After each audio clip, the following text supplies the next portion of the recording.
She thought she could say whatever she wanted, as long as no one heard her, but his baby monitor had a mic and the footage was already rolling.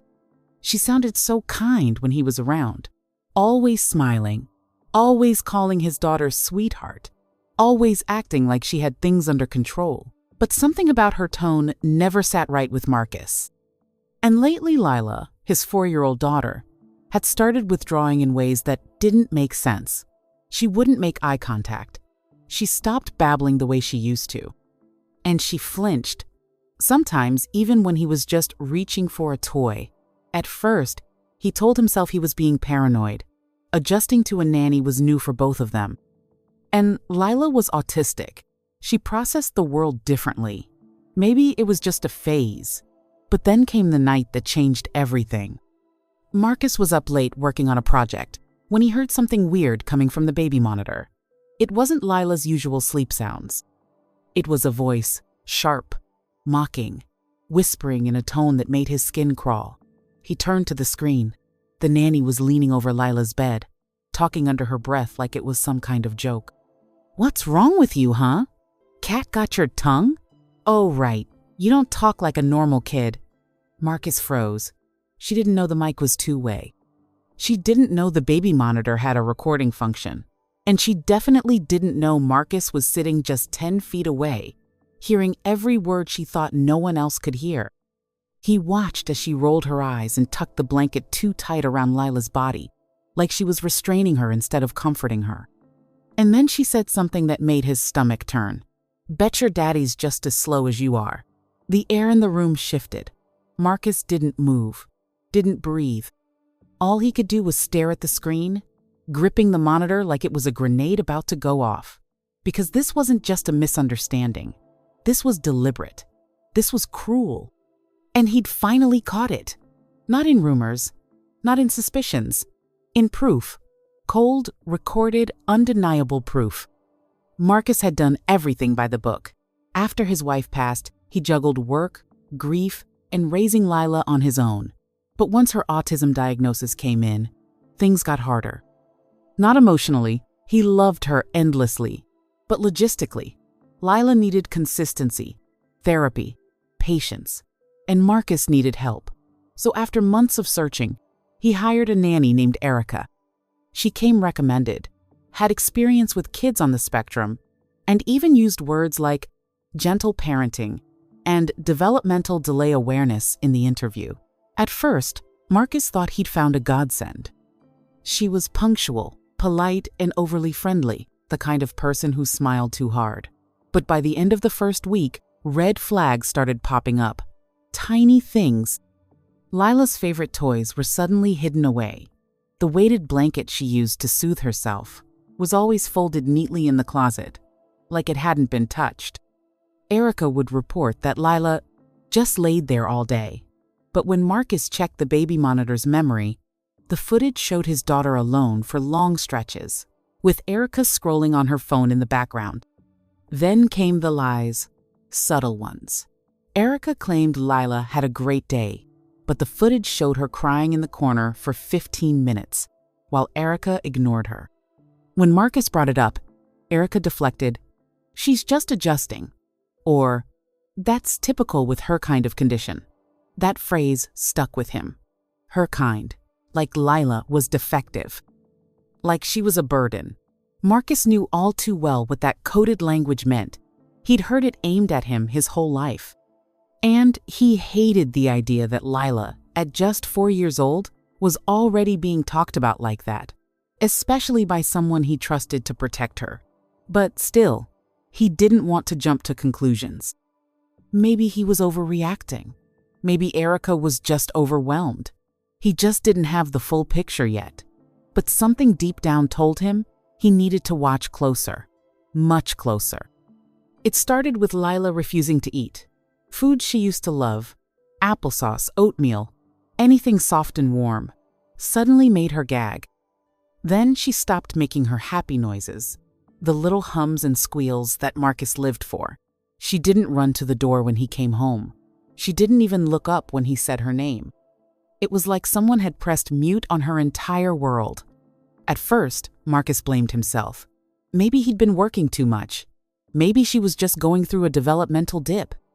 But every time Erica clocked out, Lila seemed smaller, like her energy had been drained, her trust shaken.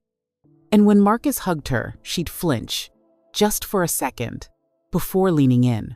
That second was enough to break his heart. He brought it up gently with Erica, asked if anything had happened. If Lila had gotten hurt or scared or overstimulated, Erica waved him off, laughing like he was being paranoid. "She's just sensitive," she said. "They're like that, you know." And there it was again. They. That subtle distancing, the way people speak when they think they're better, smarter, more in control. But Marcus wasn't trying to be confrontational. He just wanted to understand. Still, something didn't add up. The house was clean. Lila was fed. There were no bruises. But emotionally, his daughter was shutting down. So one night, after Erica had gone home and Lila was asleep, Marcus scrolled through the baby monitor archive. It recorded everything: motion, sound, even timestamps. And that's when he found it. A clip from 2 days ago, right after he'd left for work. Erica was sitting on the edge of Lila's bed, visibly irritated, as Lila rocked back and forth humming. "Ugh, can you not?" Erica snapped. "That humming is driving me crazy. Like, shut up for once." Lila stopped instantly. She covered her mouth like she was ashamed. Marcus sat frozen. He didn't even realize he was crying until the tears hit the keyboard. Because his baby wasn't broken. She was scared. And the person causing it had keys to their home. Marcus couldn't sleep after that. He replayed the clip over and over, memorizing every cruel word, every flicker of Lila's expression. The way her little shoulders hunched when Erica spoke. The way her eyes darted toward the door, like she was hoping someone would come in and save her. But what shattered Marcus most wasn't the yelling, it was what came next. In another recording from that same morning, Erica began mocking Lila's speech. She mimicked her stimming sounds in a high-pitched baby voice, snorting and laughing like it was some kind of comedy routine. Duh, me Lila, me dumb," she whispered right next to her ear. "Daddy's little robot. Look at you. You don't even blink right." Lila had gone completely still, not crying, not moving, just staring. And then Erica dropped the bomb that made Marcus clench the edge of his desk so hard his knuckles turned white. "Bet your daddy's just as slow as you are," she said. All that education and still living in this dump. Like father, like daughter. The air left Marcus's lungs. Because this wasn't just ableism, it was racism. It was contempt, buried under fake professionalism, and plastered on smiles. And the worst part? Erica had no idea she was being watched. No clue the baby monitor had audio. No clue the footage was saved to cloud storage. She thought she could say whatever she wanted because she assumed no one like Marcus would be smart enough to catch her. That's what stung most. The way she spoke, it was so casual. Like she'd done this before. Like black families were her punching bags, just jobs to be tolerated. But Marcus wasn't some clueless, desperate dad. He was educated. He was paying attention. And now, he was angry. Not just for Lila, but for every parent who couldn't afford cameras or missed the signs. He stared at the monitor, jaw clenched, heart pounding. This wasn't a one-time slip-up. It was a pattern. And he wasn't going to let it continue, not in his house. The next clip sealed it. Erica had no idea the baby monitor also picked up audio from the hallway. She was on the phone, pacing just outside Lila's room while the little girl lay inside, still humming softly to soothe herself. Erica's voice was low, but sharp. "I swear this gig is draining," she said. "The kid's barely verbal, and the dad's one of those over-involved types. Real controlling. Always checking in like I don't know how to do my job." Then came the part that made Marcus feel like he'd been punched in the gut. "Honestly, I'm only here because no one else wants to work in this neighborhood. But hey, the pay's good. Let him think I care." That was it. The mask was off. This wasn't just a woman having a bad day. This was someone who had zero respect for the child, for the home, for the family. Someone who thought she was superior and didn't bother hiding it when she thought no one was listening. Marcus sat there with his hand over his mouth, watching the red recording light blink on the monitor like a silent alarm. How many times had she said things like this around Lila? How many times had Lila absorbed that venom, even if she didn't fully understand the words? He looked over at his daughter, peacefully sleeping now in the safety of his arms. She deserved better. She deserved protection, peace, joy. Not someone who treated her like a chore. Not someone who saw her neurodivergence and her blackness as burdens. Marcus knew he couldn't explode. Not yet. He needed more than righteous anger. He needed strategy. And most of all, he needed support. So instead of firing Erica on the spot, he started building a case, pulling more footage, clipping timestamps, writing down every detail. Because the next time he confronted her, it wouldn't be as a confused parent. It would be as a man who came prepared and wasn't going to let her walk away clean. Marcus wasn't going to let this be another story of a black family gaslit and ignored. He knew how quickly people dismissed complaints like his, how often black fathers were treated as overreactive or unqualified when they spoke up about their children's care. So he called in backup. Not the police, not some social media rant. He reached out to a licensed child therapist named Dr. Simone, someone he trusted from Lila's early diagnosis journey. He asked her to observe Lila privately, without Erica knowing, and to do a trauma assessment. Within minutes of their first session, Dr. Simone looked heartbroken. "She's displaying clear signs of emotional neglect," she said softly, "and possibly verbal abuse." Marcus didn't flinch. He already knew, but hearing it confirmed lit something inside him. Dr. Simone agreed to write a full psychological report, one that could hold up if Marcus needed to go legal, or if the situation ever impacted Lila's school or therapy eligibility. Meanwhile, Marcus kept collecting recordings. He watched Erica's tone change the second she thought she was alone. She never hit Lila. That would have left marks, been too obvious. No, her abuse was quieter. A heavy sigh when Lila tried to communicate, snapping, "Use your words," when Lila clearly couldn't. Rolling her eyes while saying, "You're just being dramatic," during a sensory meltdown. But the camera caught it all. Every cruel mutter, every forced smile, every passive-aggressive jab that, day by day, chipped away at a little girl's sense of safety. And what Erica didn't realize was that the softest moments, the ones she ignored, were the ones Marcus knew meant everything. The way Lila reached for her favorite blanket and rocked when she was calm. The tiny grin she gave after hearing her dad's voice through the monitor. Those were victories. Erica wasn't just mocking a child. She was mocking survival. And Marcus was done letting it happen. He was ready to strike, but he wasn't going in alone. Marcus waited until a Thursday afternoon, the same day Erica usually handed him her weekly update and asked for her check. He invited her to stay a few minutes longer because he had a few concerns to discuss. She smiled politely, probably thinking it was about scheduling. But sitting in the living room were two people Erica hadn't expected. Dr. Simone holding a folder of her findings, and a quiet, suited man named Jamal, Marcus's cousin, and a practicing family attorney. The baby monitor sat on the coffee table, front and center. The nanny's smile flickered.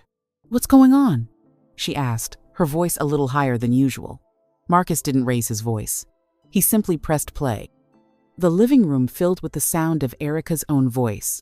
"Duh, me, Lila, me, dumb," followed by her cruel comment about Marcus being just as slow.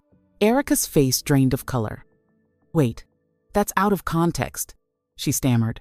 That's not even me." But then, the next clip rolled. And the next. Her pacing in the hallway, calling the neighborhood a dump, calling the job a pity hire. Every lie, every mask, every drop of venom she thought she'd hidden came pouring out through that tiny speaker. Marcus didn't say a word. He didn't have to. Dr. Simone handed her the report. Jamal explained that a formal complaint was already being filed with the state's Nanny licensing board. Erica tried to pivot, tried to cry, tried to talk over them. But the power dynamic had shifted. Hard. The room wasn't hers anymore. And when Marcus finally spoke, it was quiet and calm. "You didn't just hurt my daughter," he said. "You disrespected my entire family. And I don't let that slide." Erica grabbed her bag and stormed out without another word. But the silence she left behind said everything. This wasn't just a firing. It was a reckoning. And Marcus made sure it was just the beginning. The next morning, Marcus did something bold. He edited the clips into a short, anonymous video. No names, no faces, just the audio and captions.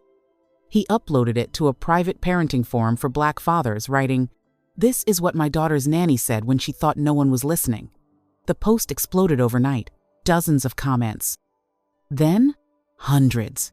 Other parents chimed in with similar stories, not always recorded, but deeply felt. Some had trusted caregivers who made racist jokes when no one was around. Others had watched their neurodivergent kids spiral emotionally under the care of people who smiled for the parents and snapped the moment the door closed. One dad wrote, "I knew it. I've been feeling crazy for months, but this is what I felt in my gut." Within 48 hours, the video was shared across multiple Facebook groups, and then somehow, someone uploaded it to TikTok. That's when it went viral. Influencers started using the audio as part of awareness videos. Therapists stitched it, explaining how microaggressions and emotional abuse affect autistic children, especially Black children, who are often misdiagnosed or misunderstood. Local news caught wind of the story, even without Marcus's name attached. And then something unexpected happened. A state senator, whose own nephew was nonverbal and Black, announced a new bill, the Lila Act. It proposed funding for in-home surveillance reimbursement for families with special needs children and tougher oversight of private care providers.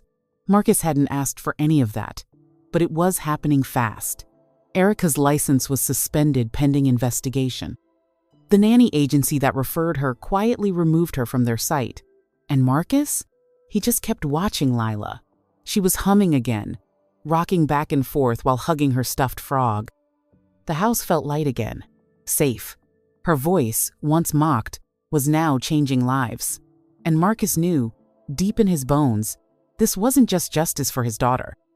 It was protection for every child like her. Lila didn't bounce back overnight, but she started showing sparks again.